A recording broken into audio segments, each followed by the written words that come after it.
If you came to Dubai a few years ago, you'd have got this, sand and loads of it. Then an amazing thing happened. Fantasy became reality, and in the space of just 20 years, Dubai turned from desert into a jaw-dropping oasis of stone, marble, concrete, glass and raw excitement.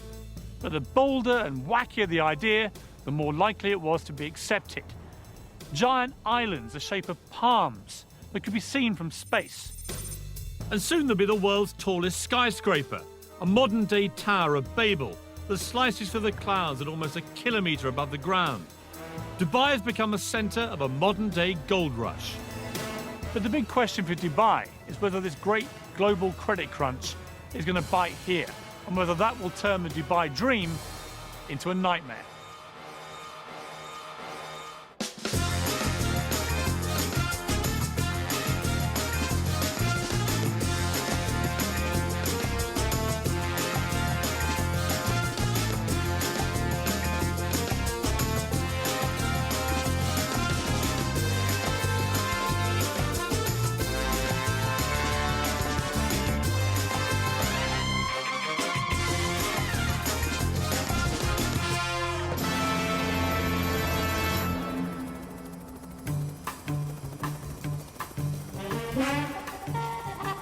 Dubai is one of the 7 states that make up the United Arab Emirates, under the rule of Sheikh Mohammed bin Rashid Al Maktoum. Its reputation as a tax-free haven and land of opportunity has attracted 120,000 Brits, all chasing the Dubai dream. You have both completely lost your marbles. I mean, you have paid $50 million for a load of sand. A dream where your position in society can be elevated overnight and vast riches are there for the taking. It's quite a journey from a secretary on an Oxfordshire estate to this, flogging £17 million apartments in Dubai. In a country where Sharia-based law is dished out on crop-top-wearing partygoers, what's it really like to live here? And mixing with the locals, I talk tactics with the man that bought Man City. There's the Burj Al Arab. And what about the world's financial meltdown? Are they feeling the heat? You say credit crunch, people think, whoa, there's no credit crunch in Dubai. It's not coming, it's here. But lurking in the background, behind all of this, is the fact that in just 10 years' time, Dubai's oil will run out. The race is on. If you'd invested in property out here over the past 6 years, I'd give your financial advisor a raise, because you'll easily have trebled your money. But it wasn't for the faint-hearted. 4 miles out to sea is probably the craziest property investment on the planet. For sale, 300 islands that, seen from above, replicate the countries of the world. This is absolutely ridiculous. I've heard about this place, I've seen the pictures, I know all the facts. Until you actually come out here like this and experience it for yourself, you have no idea of the sheer scale of it. 320 million cubic metres of redistributed seabed later, Dubai has not just put itself on the map, but put the map on itself. I'm heading for Britain.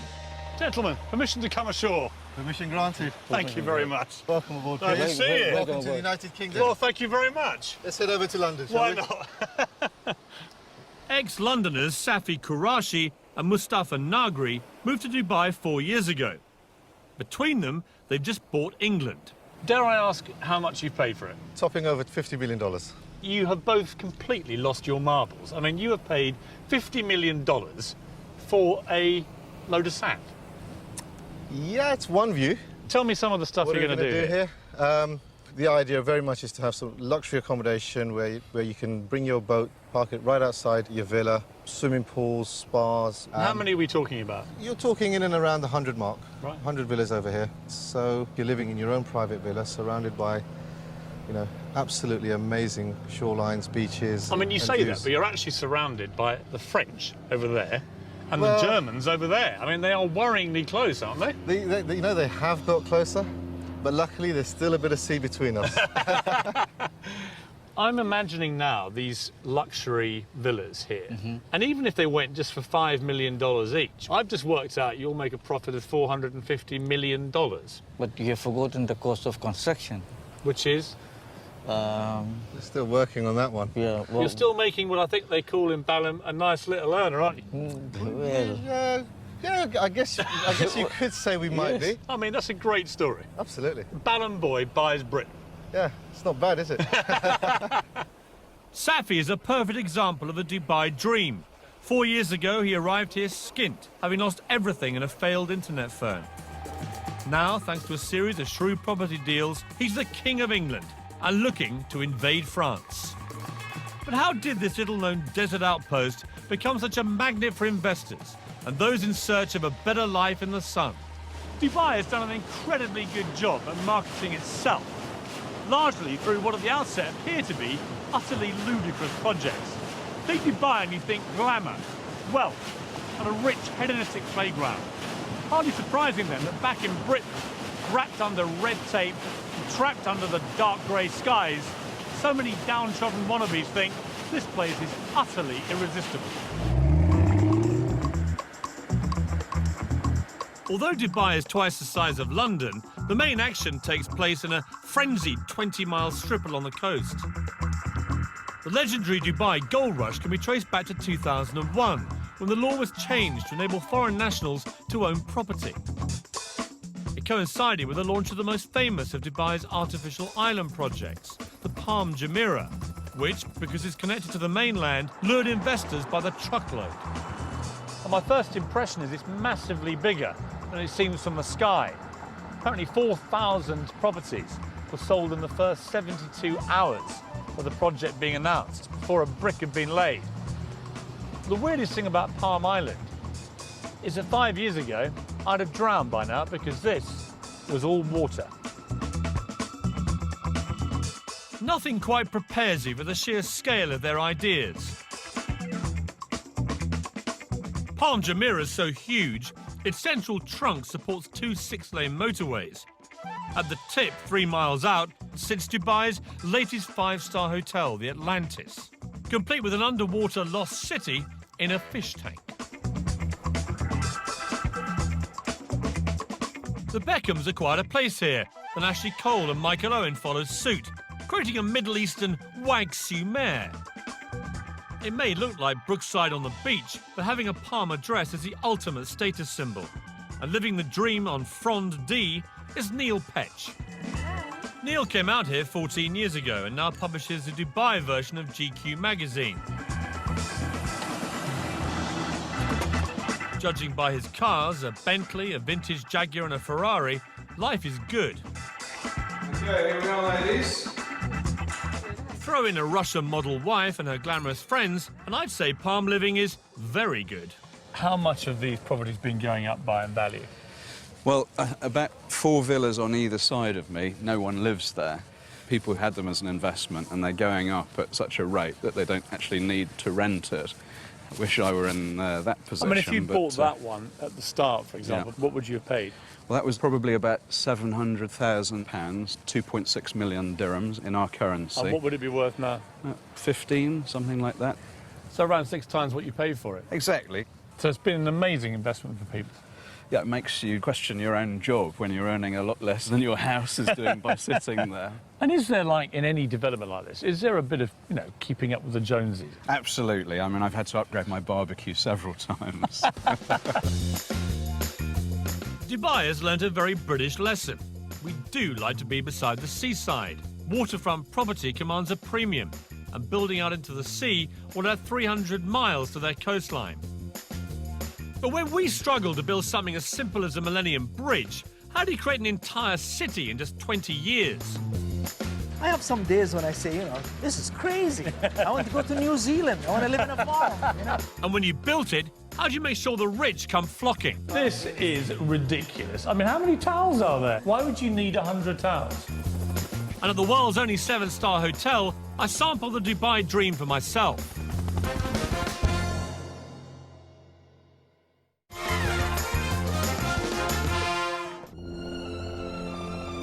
There are times when we build things so astounding that they become testaments to human ingenuity. The pyramids of Egypt, the Great Wall of China, and now, Dubai? Extravagance and Dubai go hand in hand, but this really does take the gold-plated biscuit. It's rumoured this 7-star hotel cost so much to build and run that it will never make a profit. But that's not the point. The Burj Al Arab is Dubai's Eiffel Tower, part of ruler Sheikh Mohammed's vision to put this place on the global map.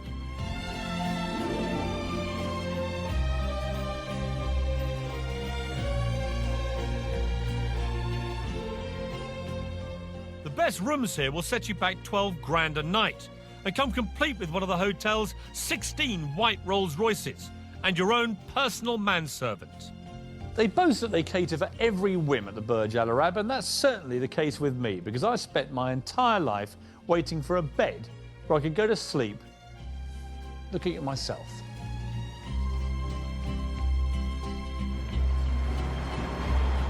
I'm here to meet builder Eddie Mitchell, who I last met at the height of the UK's property boom in Sandbanks, Dorset. Eddie was creating futuristic properties inspired by this hotel. He's been coming here on business for 5 years and is now a gold star guest, affording him extra special treatment. Watching you coming in, it was like watching a visit by the Queen. You know, it was like a cast of thousands offering you tea and dates and hand lotions. It's the same every time. My butler that I've had for 6 years, he meets us every time we come here. Whatever time of day, he's at the door. It's like coming home. So, Eddie, last time we met was in Sandbanks, Yeah. where the funny thing was there is that you produced properties like this, which are, you know, by any normal standard in Britain, completely barking mad, futuristic, emporiums of glass and concrete and everything else. Out here, you're known as Mr. Boring, because, I mean, that is not even first base, is it? Not really, no, Piers. I mean, you must love it here. It's like a permanent building site. Yes, but probably the biggest building site in the world, and after 30 years of building, I just love it. You're like a pig in a sty, aren't you, Eddie? Yeah, definitely. For those who bought at the start in the Palm or the World or the Burj Dubai, how much money are people making? I'm sure people are making many millions. I mean, I heard of one Chelsea footballer who had a place on the Palm that he's never actually lived in. He paid £400,000 for it, and he's just sold it for £3.5 million. Yeah, that's what he would have paid 6 years ago. And he would now make £3.5 million? Yeah, definitely. Without setting foot in the place? Yeah. How have I missed out on this again? We should have came here 6 years ago. No, but you always seem to pop up in these places at the right time. I went to Sandbanks right at the peak. I've come to Dubai right at the peak. What I need to do with you, Eddie, is stick with you in the down times. Well, you can come on site and be a builder if you want, Piers. The great thing about Dubai is there's always a stunning new location to practice your golf.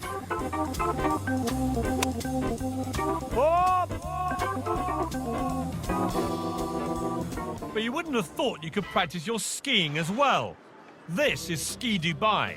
It's 45 degrees centigrade out there, and in here, -4. In fact, it's absolutely bloody freezing.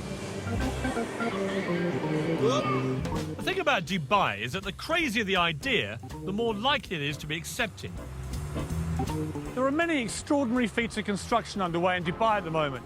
A few more remarkable than this. It's going to be the biggest theme park in the world. It's going to be 107 square miles. Or to give you some idea of perspective, bigger than Birmingham. But even more extraordinary is the fact that they boasted that the catchily named Dubai Land would be finished into 7 years. Achieve that in the current economic climate, and I'll eat my sunglasses. This is a model of what the theme park will look like, and quite frankly, it's one of the most breathtaking things I've seen in my entire life.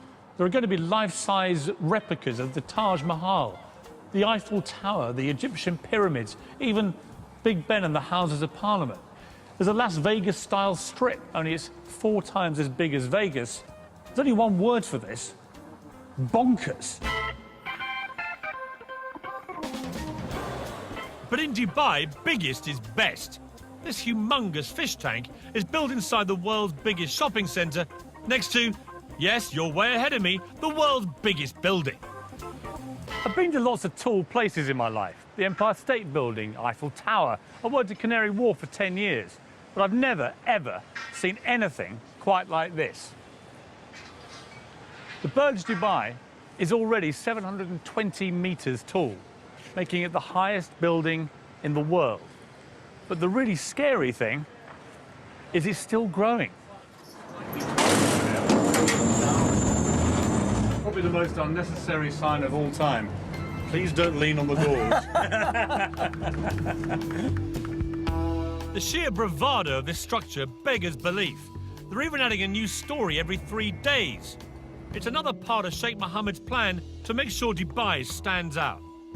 The final height is still top secret, but the ambition is to be almost double the height of the next tallest building on Earth. The Earth's vanishing. I've never been this high in my life anyway. Mr. Ali Alabbar, the 5th most powerful man in Dubai, is chairman of Emaar, a government-backed construction company building the tower. So we're right in the middle here on floor 160.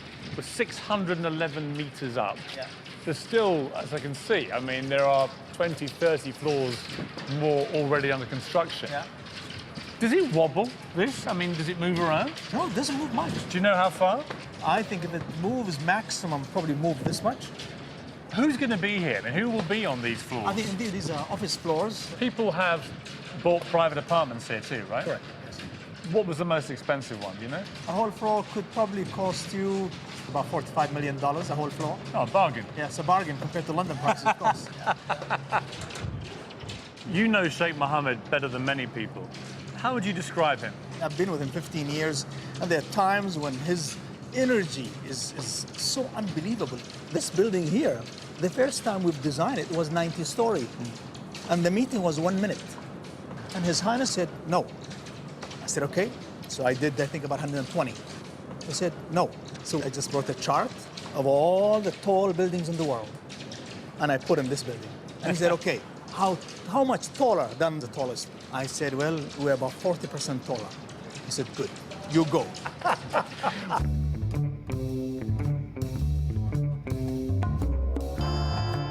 40 years ago, Dubai was nothing more than a dusty fishing village. The then ruler, Sheikh Rashid, had a vision to transform it into a hub for the world, as a port and as a tax-free business centre. It was an extraordinary and bold move. The philosophy was simple: build it and they will come. And come they have. Now, under the rule of his son Sheikh Mohammed, the vision continues. Dubai often feels more like a corporation than a state. And that's because just three things matter here: business, finance, and success. Unlike in Britain, where huge developments can get bogged down for years in red tape and bureaucracy, over here they can go up in months. And the reason is quite simple: Sheikh Mohammed. Whatever the Sheikh wants gets done, and fast. Of course, being able to use millions of cheap workers from Southern Asia has made it all possible. In 2007, accusations were made of slave labour conditions, so Sheikh Mohammed set up a confidential free hotline for construction workers to report any abuse. As a result, conditions have certainly improved. But each year, UAE workers send home an estimated £4 billion in wages, so a recession in Dubai would have serious global implications. But trying to get anyone to actually talk about the possibility of economic downturn here in Dubai was like trying to get blood out of a stone. I turned to Michel Canu, a billionaire businessman from the 9th richest Arab family in the world. Are you totally sold into this vision, or are there going to be problems, do you think? Well, now there's going to be a lot of economic upheaval globally, and it's going to come and affect us. See, no one mentions that here. I know. You say credit crunch, people will say, whoa, whoa, there's no credit crunch in Dubai. In the Arabic culture, to say something, if you say it out loud, there's a perception that it'll happen. So we don't even call cancer cancer, we call it the disease that can't be mentioned. It's the same mentality. Is there a credit crunch coming in Dubai? It's not coming, it's here. It already exists. Now, for people to come and say, you know, this is the end and death of this area, it's not going to be the death of this area. What's going to be is a natural timeout, if you want, allow things to come back to its normal position and then move forward. Dubai, I think, is a good place to be if you're looking at 15, 20 years down the road. Because if you're looking at 2 years down the road, God knows what's going to happen in the next 2 years in terms of global finance. During the boom times, Dubai was the hottest property market in the world. The carrot that had expats scurrying here faster than a bleached blonde to a footballer. Helen Tatham is typical of those that came chasing the Dubai dream. She landed here 4 years ago and owns Dubai Luxury Homes, one of the most successful estate agents in town. Today, she's showing me a flat aimed very much at the not-so-poor. Amazing views, vast amount of room. I mean, how big is this? It's 13,400 square feet. The master suite takes at least a third of the apartment. So it's all about the bedrooms out here, is it? Exactly. And what would it cost if you wanted to buy this? £17 million. Wow. Who would buy a place like this? I mean, who's living in this block? Yeah, I mean, discretion is the word, but, I mean, we've got sporting personalities, we've got presidents of countries. 15 times the size of the average house in the UK, who said size doesn't matter? I mean, it's just humongous. Yeah. This is not even... apartment is too loose a word. Well, I mean, this is... hello! I mean, it echoes. I mean, it's unbelievable. I mean, look at it. It's not a kitchen, it's a restaurant. That's the children's bedroom. Of course it is. How silly of me. Here's the bathroom. This is the bathroom. I mean, this they is... take a lot of care over the bathroom. This is ridiculous. I mean, how many towels are there? There must be 100 towels in here. Why would you need 100 towels? I mean, it is just opulence on an almost regal scale, isn't it? It is. It's a staggering apartment. Perfect for your average multi-millionaire. This is a great view. Amazing view. But maybe not so good for a billionaire. Which is why the next phase will have its own heliport on the roof. That is going to be just going for a higher level altogether. That's going for your billionaires rather than just the millionaires. And it's going to have its own helipad, and you know, they're working on their own immigration so that you can just jet in and... Well, literally, so some Russian oligarch just lands on the roof, and out come immigration officials. Right. Yeah, incredible. What's a nice girl like you doing, flogging £17 million apartments in Dubai? I don't know, it just happened 4 years ago. Set up my own real estate company, and What were you doing back in Britain? I worked on a country estate in Oxfordshire. Doing what? As the estate secretary. You're a secretary? Estate secretary. Estate secretary, sorry, I don't want to diminish your role, but I mean, it's quite a journey from a secretary on an Oxfordshire estate to this. Yeah. And you're now glimmering in diamonds and Rolexes and stuff. So life's been good for you, right, Helen? It has. Thank you. And that's not the half of it. Helen now has her own polo team with 8 Argentinian ponies and a full-time professional trainer. It certainly beats typing. Friday is polo day here at Arabian Ranches. It's a bit of a fixture of the expat community. A chance to revel in the good life whilst catching a chukker and slithering up the social ladder. Becky from Bingley, West Yorkshire. Yeah. And here you are at polo. Yeah, I'm at the polo. Bingley girls are not really used to doing this sort of thing, are you? Let's be honest. No. I came over here and I launched a magazine for another company, and I've just launched this magazine, and I'm 28 years old and I would not get that in the UK. You've done badly for a girl from Bingley, have you? It's all right. I'm quite happy.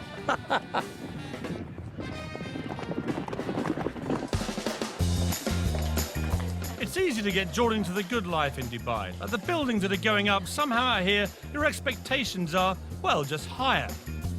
But to live up to those expectations, you're going to have deep pockets, especially if you fancy a personalised number plate.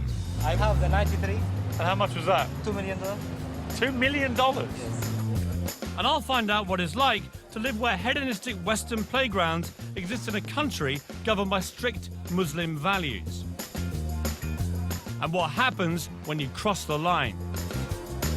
Do you live in permanent fear that a wrong word could see you on the next plane back to Britain deported?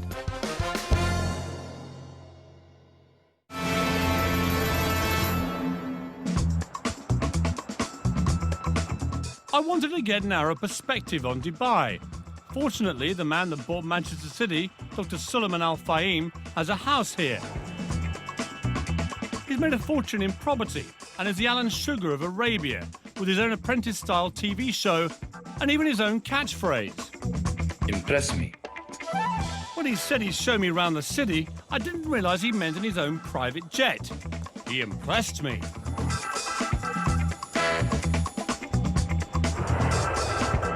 It's incredible to think about. Only 30 years ago, most of that would have been desert, right?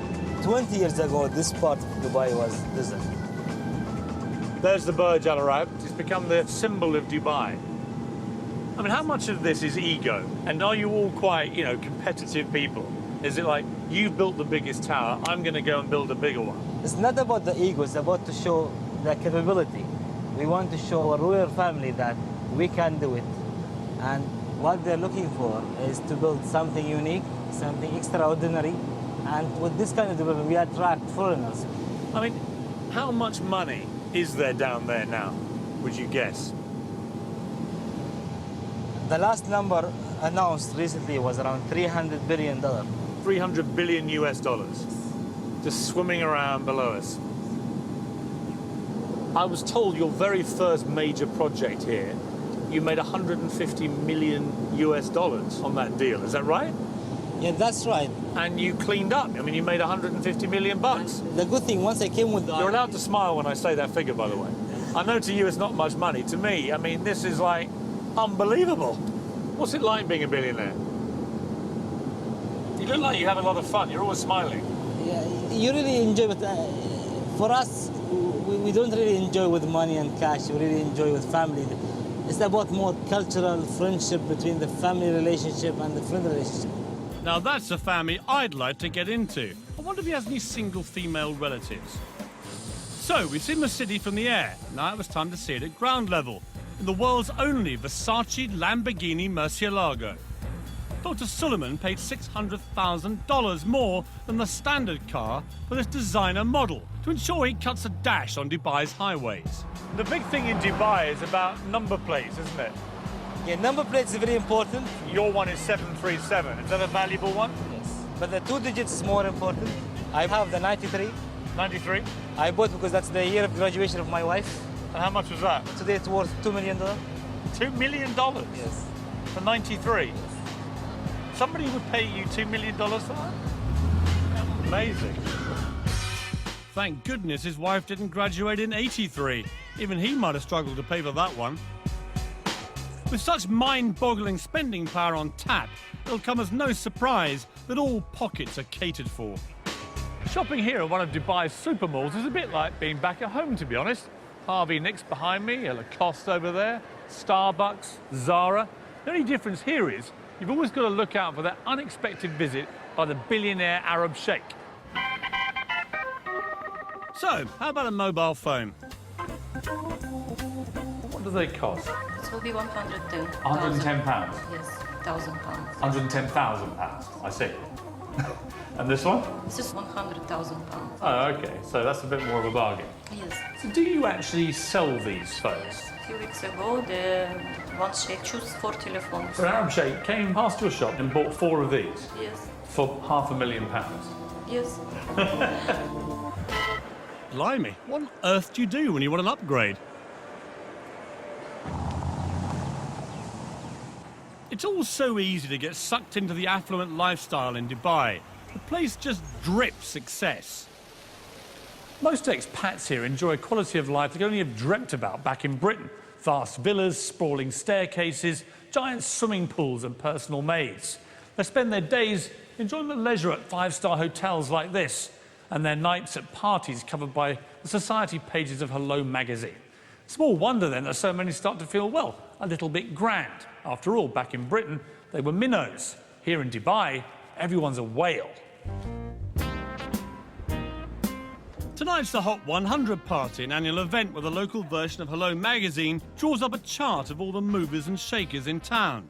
In the main, it's the likes of spa managers and boutique owners that make it, but it's taken very seriously. If you're in, you're in. And if you're out, you may as well be in Goodbye magazine.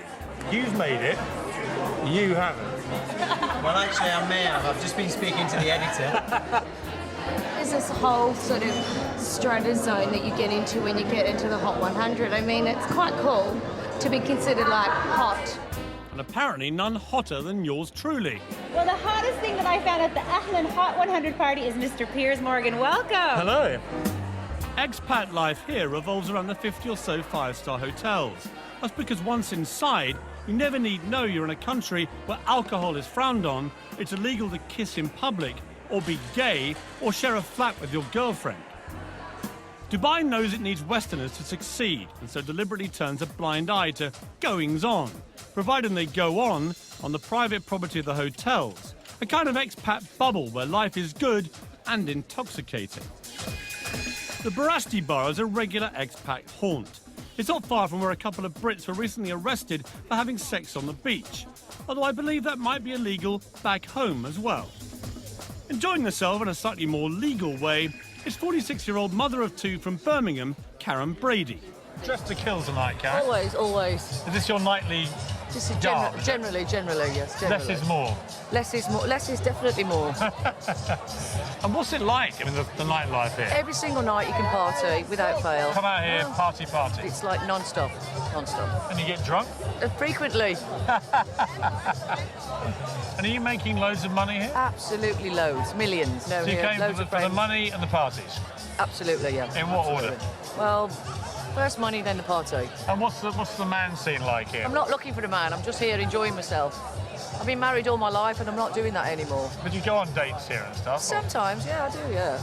I like to have dinner with intellectual men, but I generally don't fancy them. Right. Well, we should go for dinner then.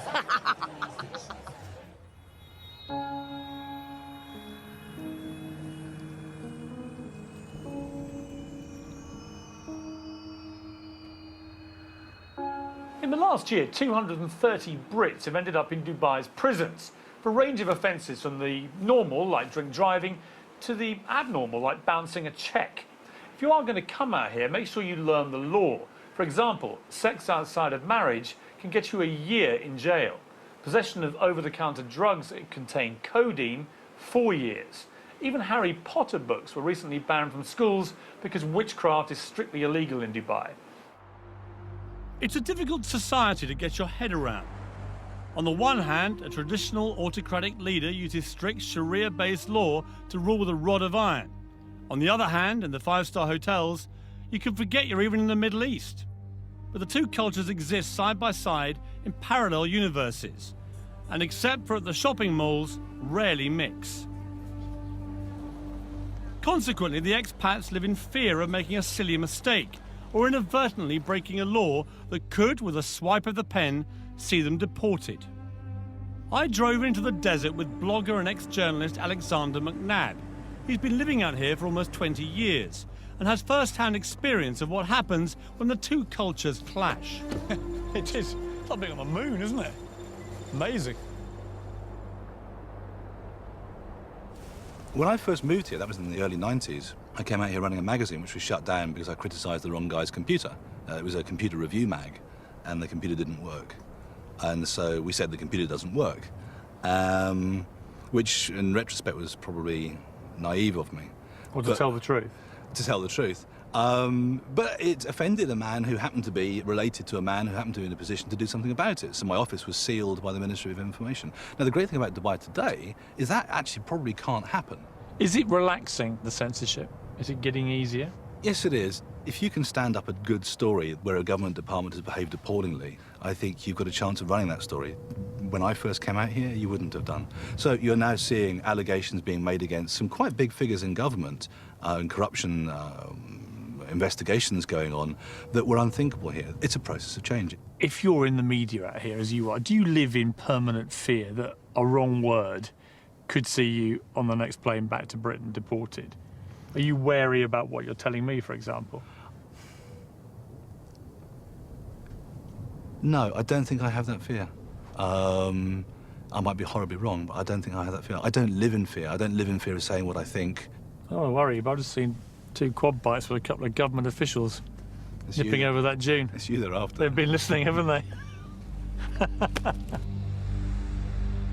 Part of the problem lies in the fact that the Sheikh can change laws virtually overnight. Tenants and landlords who ignore the villa sharing ban could be fined up to 50,000. While we were filming, in an attempt to stop overcrowding amongst unskilled workers, it was decreed illegal to share property with anyone except close family. If you're thinking of coming out here, make sure you do your homework.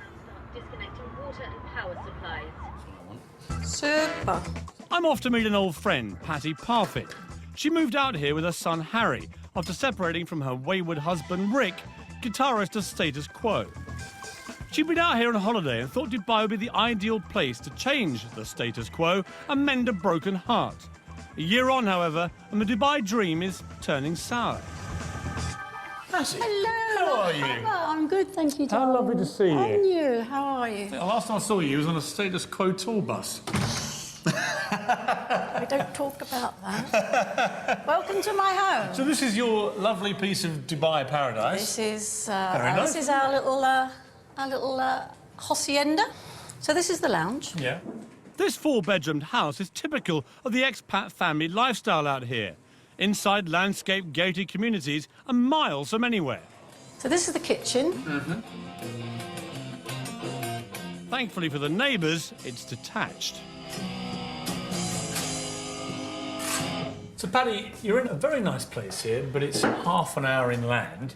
What would you pay here for your rent? What do you... Oh, you're going to die. £32,000 for the year. And you have to pay Wow. up front in Dubai.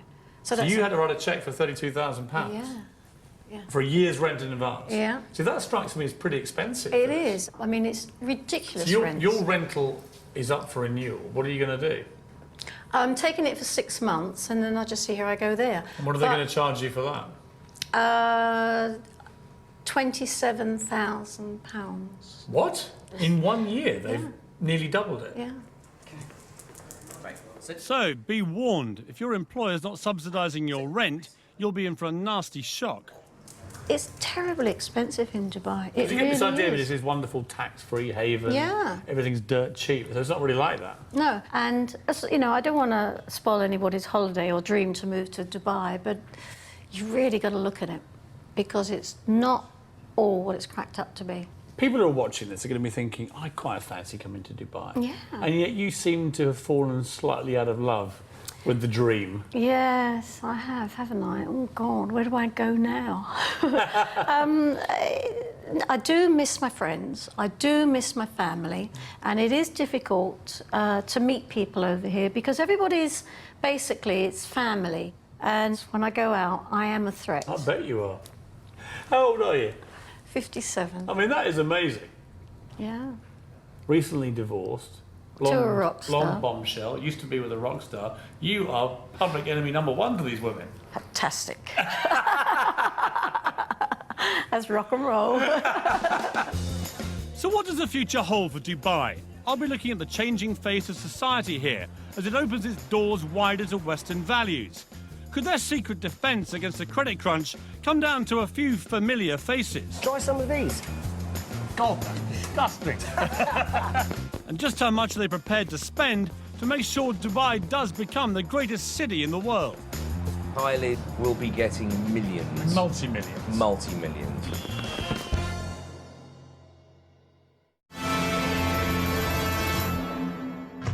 In the UK, we've taken thousands of years to develop our laws and customs, whereas Dubai has had just a couple of decades to try and find common ground so the 205 nationalities can happily coexist.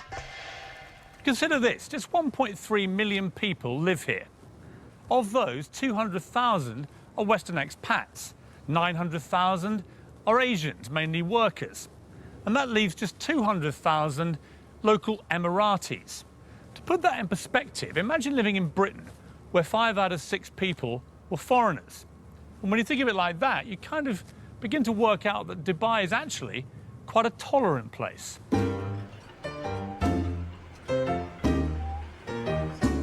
It's a sign of Dubai's willingness to welcome foreigners into its midst, to keep moving forward. And someone taking full advantage of that acceptance is Derek Carr. Oh, it's very good. Derek, a former fashion stylist to pop stars like Salt and Pepper and Snoop Dogg, is today better known as an ex-jewel thief. What happened, very stupidly, I pawned jewels. And of course, pawning, you don't pawn what is not yours. And I dug myself into a nightmarish hole. I would have to go take one piece of jewel, go to another company and lied, basically, to get another piece, and which I pawned, and it became a circle, a nightmare circle. And you got a 2-year prison sentence. Yes, I did. He served 2 years in a New York jail for his crimes, was kicked out of the US and settled here in Dubai, reinventing himself as, get this, a jewellery designer. there you are, a convicted thief, felon, for want of a better phrase. You're kicked out of America, and then Dubai, where you would imagine they're quite strict about that kind of thing, they welcome you in here. I was accepted into Dubai because I think I was very straightforward with what I had done. I was very straightforward in who I am, and they kind of saw what I can do. You're also fairly unique, though. I mean, there aren't many Dereks in Dubai that I've met. Not with this look, the whole thing, you know? Well, you'll be surprised. Dubai is just, you know, again... There are more of you out there? I hope not, but... Put it in, give me a little swing. What I hear everywhere is that if you do this, you're out. If you do that, you'll be deported. So what I haven't found is any real evidence they actually do this. I mean, do people get chucked out of Dubai? Well, of course they do. You know people who've been deported? Well, no, I don't. That's the point. I mean, I don't know anyone who's been deported. But, you know, the thing There seems to be a collective fear of being deported without any evidence anyone ever is. Well, listen, the collective fear works because guess what? I can open my car, and especially from New York City, I could never dare leave my computer in the car. I do it all the time.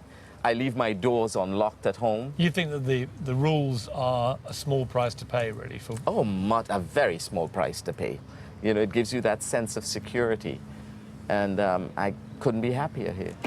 Right, beautiful, beautiful. Right. Lovely. If Dubai is going to succeed, now more than ever it needs people. It has to be seen as the in place, somewhere you can't afford not to be. So when Dubai can't build it, Dubai buys it, spending millions on celebrity names and, crucially, brands. Gary Rose is the latest big name lured into town. He'll be in good company. Gordon Ramsay and Marco Pierre White are already here and raking it in. Gary, how are you? Hi, very good, thank you. Nice to see you. Very good. You too. You came just at the right time. Try some of these. That is a little salmon fish cake with a lemon hollandaise. God, that's disgusting. I don't even laugh. I mean, it's actually delicious, but just to see what your face is like, it's delicious. Tell me, Gary, you've flown all the way to Dubai, and you've flown all the food out here as well. Oh, yes. Why don't you just stay in England? Oh, yes. What? Well, it's 36 degrees outside and it's snowing in the UK. Where would you choose? You know, I just thought, no, you know, I want to spread the word about British cooking. But be honest, Gary, would you be out here if there wasn't a whacking great big Arabic check in it? I mean, I know a lot of chefs, right? You all like your money. Hang on, where's that contract of mine? Yeah, no, it's not a question of that, is it? I mean, that's always the... Isn't it, though? Because, I mean, I know a lot of brand names like you. You're such high commodities out here that they will pay whatever it takes to get you. Well, I think, you know, if I start cooking for money rather than cooking for what I really believe in, I'd rather give it up. So there you have it, the definitive answer, with hollandaise sauce. Mark, how are you? Hello, Piers, how are you? Good to see you, Gary. And up on the 44th floor, another bought-in brand name. Mark Fuller will be opening a version of London's Embassy Club here next year. No offence to you, Mark, but you and Gary Rhodes are not exactly, you know, the Beckhams. And yet you're getting a lot of money thrown at you to come here. What's in it for them to get you? Someone was saying to me today that it's all very well opening a hotel, but you've got to entice people into it. It's like all over the world. The difference is they're buying in name brands because it's a new country. I mean, is it rude of me to push you on just how many millions they paid you to come here? No, I won't say that. It wasn't millions, but it was quite an acceptable figure. What about Tiger Woods and people like that? When you see their names. Tiger Woods. You know, Christina Aguilera's, those sort of people, Kylie's will be getting millions. Multi-millions? Multi-millions. Is that because the people of Dubai, the rulers here, realise that celebrities of that power are a PR magnet for here? I think without a doubt. In the end, this was a piece of desert. This was a piece of sand. They've built a city out of nothing. How do you attract everybody? They want to be number one. They don't want to be number two, number three, number four. They want to be Miami. They want to beat Miami. They want to be New York. They want to beat New York, you know. So the only answer is bring it in. Kylie comes, Beyonce comes. I mean, even Iron Maiden have played here. It is almost surreal here. It's the land of make-believe. It certainly is, more like the land of unbelievable, because as the world is rocked to the core by the credit crunch, Dubai rocked to the sound of Kylie at the world's most expensive party. The Atlantis Hotel was launched with a massive £7 million extravaganza. Looks like an awful lot of that went up in smoke. Let's face it, for the ordinary Brits living here, as long as you toe the line, life's pretty good. For the investor, though, even ultra-affluent Dubai is fragile. it doesn't manufacture anything of value. Oil now accounts for just 6% of its income. And even though uber-wealthy neighbour Abu Dhabi pumped £9 billion into its economy back in October, Dubai remains exposed.